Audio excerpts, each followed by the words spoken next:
ஒரு வார்த்தை சொல்லும் கர்த்தாவே, என் வாழ்க்கையெல்லாம் செழிப்பாகுமே. ஒரு வார்த்தை சொல்லும் கர்த்தாவே, என் வாழ்க்கையெல்லாம் செழிப்பாகுமே. ஆண்டவராகிய இயேசு கிறிஸ்துவின் இனிதான நாமத்திலே ஒரு வார்த்தை சொல்லும் கர்த்தாவே என்ற தியான நிகழ்ச்சிக்கு உங்களை அன்புடன் வரவேற்கிறோம். கர்த்தர் கிருபையாய் தந்த இந்த நல்ல நாளிலும் மீண்டும் உங்களை கர்த்தருடைய வார்த்தை மூலம் சந்திப்பதிலே மிக்க மகிழ்ச்சி அடைகிறோம். நீங்கள் எல்லாரும் சுகமாக இருக்கிறீர்களா?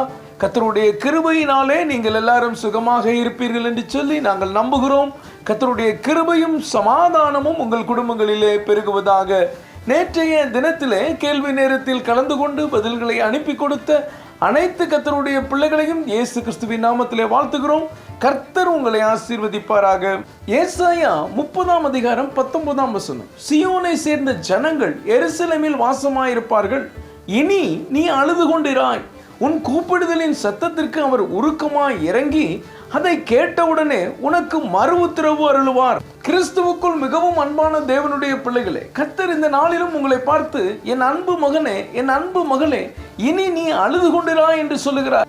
யாராவது நம்மை காயப்படுத்தி வேதனைப்படுத்தும் போது அதை தாங்கிக் கொள்ள முடியாமல் அழுகிறோம். நடக்கக்கூடாத சம்பவங்கள், இழப்புகள் வரும்போது கண்ணீர் சிந்துகிறோம். ஒரு சிலர் தனிமையில் உட்கார்ந்து தோல்விகளை நினைத்து அழுது கொண்டிருப்பார்கள். நம்முடைய கண்ணீரை மனிதர்கள் புரிந்து கொள்கிறார்களோ இல்லையோ, ஆண்டவர் புரிந்து கொள்வார். நாம் அழுது கொண்டிருப்பதை அவரால் தாங்கிக் கொள்ள முடியாது. ஒரு தாயை போல அவர் நம்மை மார்பில் அணைத்து கொண்டு தேற்றுகிறார், நம் கண்ணீரை துடைக்கிறார். இன்றைக்கு நீங்கள் ஏதோ ஒரு காரியத்தின் நிமித்தமாக அழுது கொண்டிருக்கிறீர்கள் அல்லவா? அழாதிருங்கள். கர்த்தர் எல்லாவற்றையும் மாற்றுவார். உங்கள் விண்ணப்பத்திற்கு பதில் தருவார்.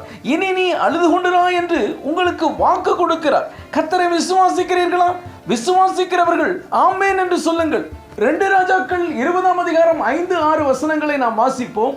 நீ திரும்பி போய் என் ஜனத்தின் அதிபதியாகிய எசேக்கியாவை நோக்கி, உன் தகப்பனாகிய தாவீதின் தேவனாயிருக்கிற கர்த்தர் சொல்லுகிறது என்னவென்றால், உன் விண்ணப்பத்தை கேட்டேன், உன் கண்ணீரை கண்டேன். இதோ நான் உன்னை குணமாக்குவேன். 3ஆம் நாளிலே நீ கர்த்தருடைய ஆலயத்திற்கு போவாய்.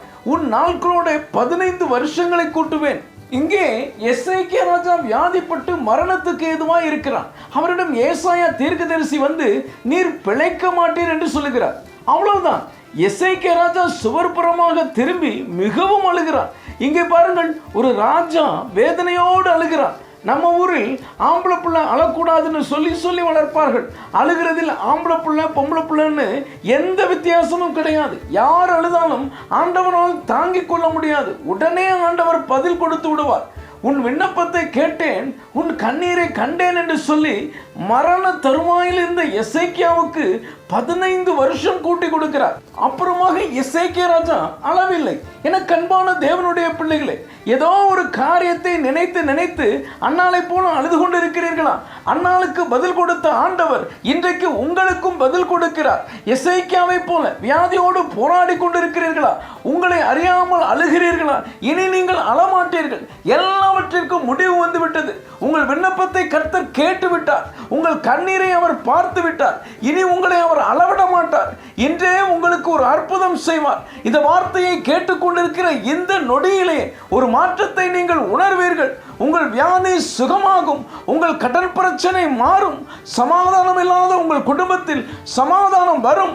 உங்கள் தேவைகள் சந்திக்கப்படும்.